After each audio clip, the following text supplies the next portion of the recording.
সবাই মরে যাবো, আমরা সবাই, কেউ থাকবো না। এই পৃথিবী থাকার জায়গা নয়। কিয়ামতের সময় আল্লাহ তাআলা মালাকুল মাউতকে বলবেন, সবার রূহ কবজ করে ফেলো, সবার, কেউ থাকবে না, সবার রূহ কবজ হয়ে যাবে। আল্লাহ মালাকুল মাউতকে বলবেন, মালাকুল মাউত কি অবস্থা? বলবে সব শেষ। মাইয়াবকা, কে বাকি? মালাকুল মাউত বলবে জিনেরা বাকি, যাদেরকে দেখা যায় না। আল্লাহ বলবেন জিনদেরকেও শেষ করে ফেলো, রূহ কবজ করো। মালাকুল মাউত আজরাইল জিনদের রূহ কবজ করবে। আল্লাহ এবার জিজ্ঞেস করবে, ইয়া মালাকাল মাউত আখবিরনি মাইয়াবকা, এবার বলো আর কে বাকি? মালাকুল মাউত বলবে, আল্লাহ মানুষগুলো সব শেষ, জিনগুলাও শেষ, এবার বাকি ইবলিস শয়তান। কে বাকি? ইবলিসরেও শেষ করো, ইবলিসও শেষ। আল্লাহ আবার জিজ্ঞেস করবেন, ইয়া মালাকাল মাউতি মাইয়াবকা, আর কে বেঁচে আছে বলো। মালাকুল মাউত বলবে, আল্লাহ আপনার কথা অনুযায়ী পৃথিবীর সব মানুষের রূহ কবজ করলাম, সব জিনদের রূহ কবজ করলাম, ইবলিসের রূহ কবজ করলাম, এখন আছে শুধু ফেরেশতারা। আছে কারা? যাও ফেরেশতাদের রূহ কবজ করো, ফেরেশতাদের রূহ কবজ হয়ে যাবে। এবার আল্লাহ জিজ্ঞেস করবেন, ইয়া মালাকাল মাউত আখবিরনি মাইয়াবকা। মালাকুল মাউত বলবে, আল্লাহ আপনার কথা মতো ধরে ধরে সব শেষ, ফেরেশতাও শেষ, 4 জন ছাড়া। কয়জন ছাড়া? জোরে বলেন, কয়জন ছাড়া?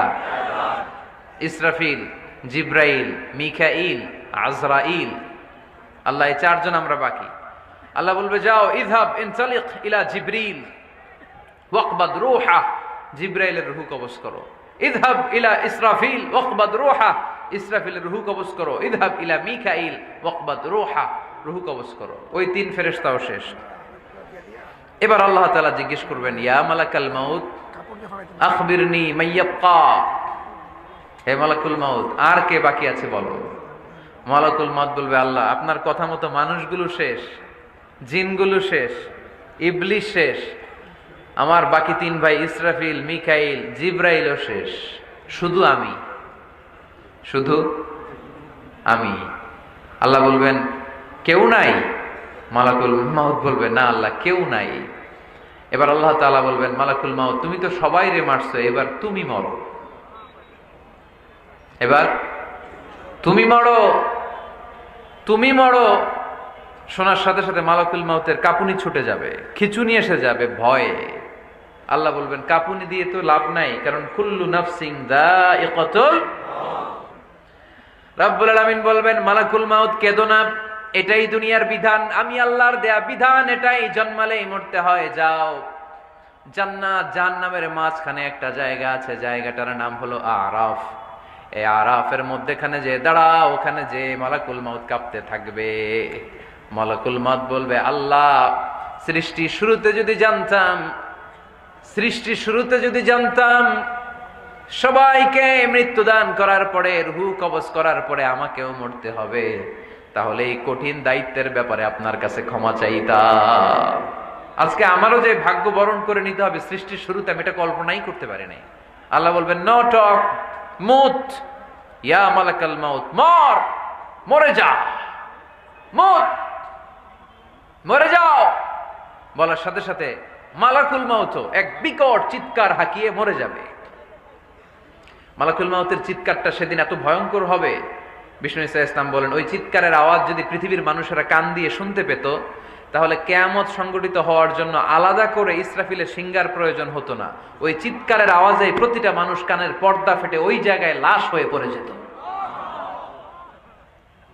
এবার ডানে বায়ে সামনে পেছনে উপরে নিচে কেউ নাই, একজন ছাড়া, জোরে বলতে হবে তিনি কে? আল্লাহ তখন পৃথিবীকে একটা ডাক দিবেন, বলবেন, ইয়া দুনিয়া আইনা আনহারুকি, এই পৃথিবী তোর নদীগুলো কোথায়? ইয়া দুনিয়া আইনা আশজারুকি, এই পৃথিবী তোর গাছগুলো কোথায়? বটতলা। ইয়া দুনিয়া আইনাল জিবাল, তোর বড় বড় মাউন্ট এভারেস্ট পাহাড়, আলাস্কা পর্বতমালা, আলপস পর্বতমালা, এগুলো কোথায়? তুর পাহাড় আজকে কোথায়? ইয়া দুনিয়া আইনাল মুলুক, রাজা বাদশারা কোথায়, যারা ক্ষমতার দাপটে পা জমিনে ফেলতে চাইতো না? আইনাল জাবাবেরা, অত্যাচারী স্বৈরা শাসকগুলো আজকে কোথায়? কোথায় আজকে? কোনো আওয়াজ নাই।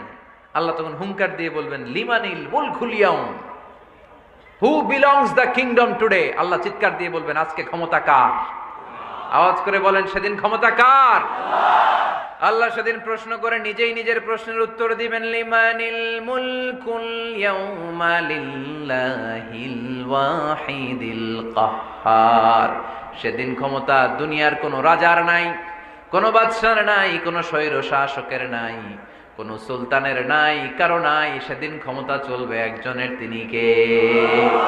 তার নাম হচ্ছে রহমান। তার নাম কি? আরো জোরে বলেন কি নাম? এজন্য রহমান কারে বলে আজকে চিনতে পারছেন? তার দয়ার শেষ আছে? তার ক্ষমতার কোনো কুল কিনারা আছে? তার ধন ভান্ডারে কোনো কমতি আছে? এজন্য লা বিশাইইন মিন নিআমিকা রাব্বানা নুকাযযিবু ফালাকাল হামদ। We don't deny any of your mercy and blessings. All praises to you. আল্লাহ তোমার কোন নিয়ামতকে আমরা অস্বীকার করি না। আল্লাহ প্রথমে ধমক দিয়ে বলছেন, এই মানব জাতি আর জিন জাতি, আমার কোন নিয়ামতকে অস্বীকার করবি? আমরা বলি কোনটাই অস্বীকার